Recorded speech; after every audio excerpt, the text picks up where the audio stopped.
Hey, it's Dave here, and we're on to the fifth video of this series where we're talking about the reasons why people do not sometimes choose to do private lab testing. We're particularly focused on stool testing at the moment because we're talking about digestive health, of course. And in this fifth video, we're going to talk about fear. And fear can manifest itself in a number of different ways in this context. And so I don't want to spend huge amounts of time on this, but let's just have a look at it and see if it helps to clarify any fears that you might have, bring them to the surface so that you can maybe deal with them or start to ask yourself questions about them. So why would anybody be scared of running lab testing to find out what's going on inside the digestive system? And again, this is all stuff that we've experienced in our practice over the last 10 years or so. And the first one is some people are actually genuinely frightened that when they run lab tests, they're going to find something in there that is serious. And they're frightened of that. And so they rather bury their head in the sand and ignore it than actually run the test and risk finding something that might actually be serious. Now, I can fully understand why that might be. I've been apprehensive about running certain lab tests myself in the past.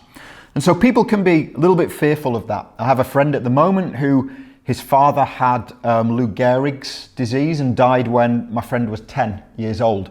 And he is very reticent to run genetic testing for fear that it might show that he has a genetic predisposition for developing the same disease that his father died from.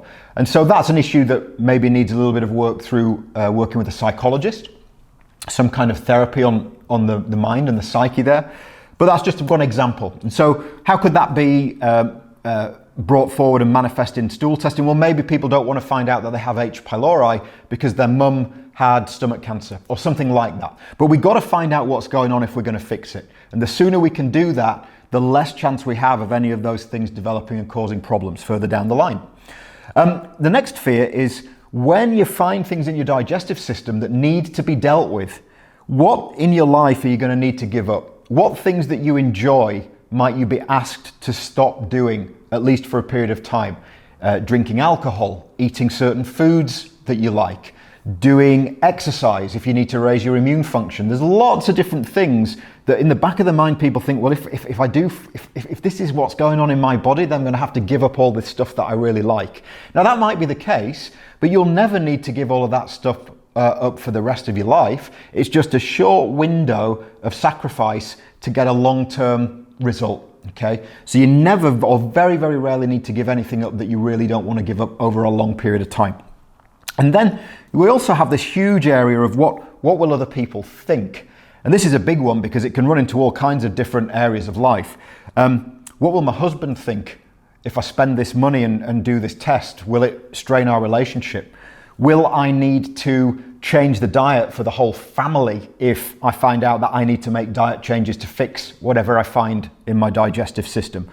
If I say no when friends call me up and ask me to go to parties and go to social events, what am I going to do? Or when I'm at my friend's house or my mum and dad's house and they ask me if I want a piece of cake and I say no, are they going to be offended? These are all really important, real fears that our clients have shared with us over the years. But what I would say is this: if you're worried about what other people would think, then there's a very high chance you're not going to get the results that you want to get. And this is a whole big topic to talk about in a whole different video series. But I would encourage you to bring all of these fears to the surface and just play with them in your mind.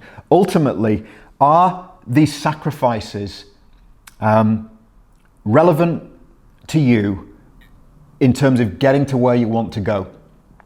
Do you feel that it's more important to get to where you want to go with your health, improve your longevity, your productivity, and all of these things, rather than worry about what people might think or what you might need to give up for a short period of time, short space of time? The final fear that I just wanted to mention that I haven't put on here is the fear of losing money as well. I addressed this in the previous video, but the reason why you might fear losing money is, okay, so I don't feel great. What happens if I run this testing and then I take actions for 3 months and I don't get the results I'm looking for? Well, unfortunately, I don't have a crystal ball to predict what's going to happen in the future.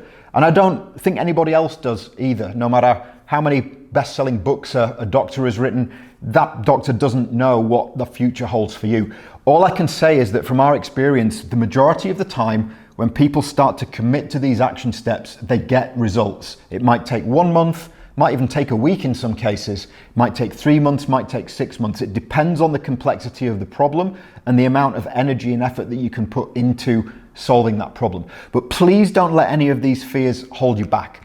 And of course, finally, with regard to the idea of losing money, we offer a money-back guarantee on the stool test if it comes back negative and doesn't show anything in your digestive system that could be causing problems. So I hope that just allays some of your fears. If you have any questions about this, please let us know. And I hope you found this video series helpful. I'd really love you to run a stool test and allow us to conduct a health history and case review for you and help you really dig in and figure out what's been going on. If you've been unwell for a long time, I think it's a snip, at the price, and I think the value you're going to get from it is absolutely tremendous. So hopefully look forward to hearing from you soon and maybe even speaking with you. And as I say, I hope you've enjoyed this video series. I'll catch you soon. Thank you.